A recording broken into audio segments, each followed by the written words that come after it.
Hello, Leon. It's your Zayde, Mason, and I'm here today to finish off reading the ABCs of engineering.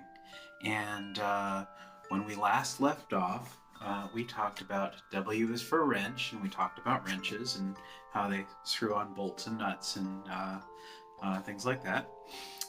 We are going to continue on today with the last three, which are X, Y, and Z, or Z if you're living in England. So, X is for xenon. Xenon is how we pronounce it, like as if it had a Z, but it's xenon. And xenon, it says, is a chemical that helps make bright camera flashes. Well, that's one application of it. It says xenon is a noble gas. This is very true, which means it does not react easily with other chemicals.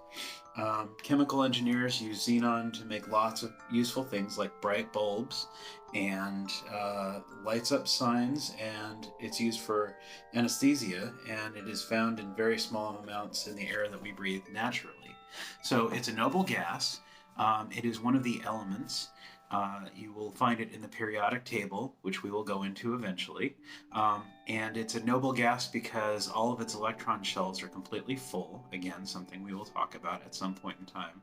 But that means that it is relatively inert. But when you give it an electrical charge, that makes it absorb the electricity, like the electrons, and then because its shell is already full, it then re-emits them as photons, and what you end up with is light. And for example, they use that in the flash bulbs for cameras, although these kinds of cameras are not typical nowadays. Most people just use their cell phones. But traditionally, or at least at a certain point, they stopped using flash powder and moved on to xenon, an inert gas inside the flash bulbs, which could then be reused instead of having to use giant flash powder, which poof would ignite and potentially cause damage and was not very healthy.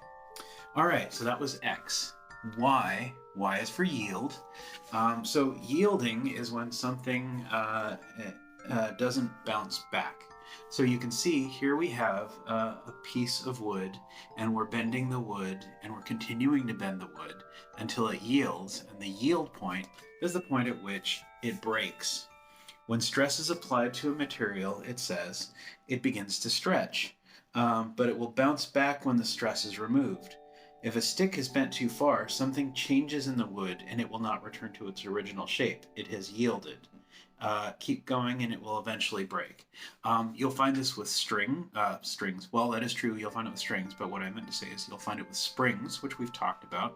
Springs have a yield point, and we've talked about spring constants, and I would love to create my own book just about springs and spring constants, because they're fascinating, and uses for oscillators, and things like discussing spring constants and forces and all kinds of stuff. But anyway, Y is for yield, and you find the yield point of something just prior to when it breaks or about when it breaks, so you know how much give it has.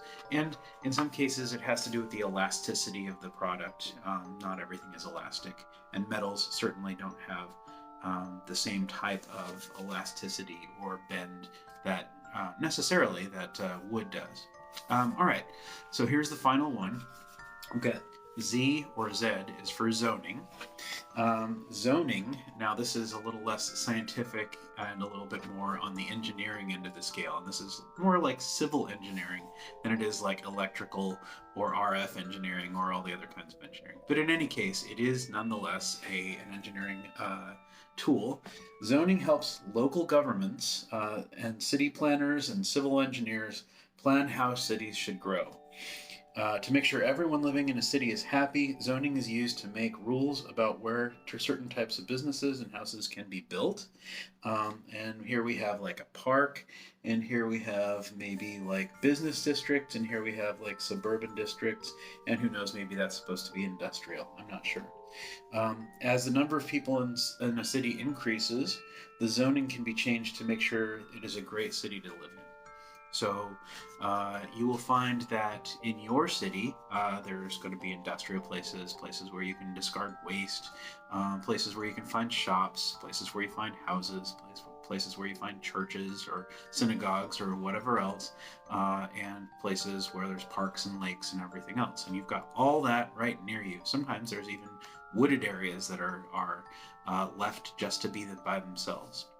Anyway, so zoning is all about how you design a city in civil engineering. And that's it. We have finally completed the book after all this time. So that is the ABCs of engineering, and hopefully you've enjoyed going through this whole book with me. And there's so many different topics that we can talk about eventually, but we're going to continue on with another book next time. Not sure which, but we'll find out. So this is your Zayde Mason checking out. I love you very much, Leon, and I'm looking forward to reading the next book, and I'm looking forward to when I see you in person next. Okay, bye for now, Leon.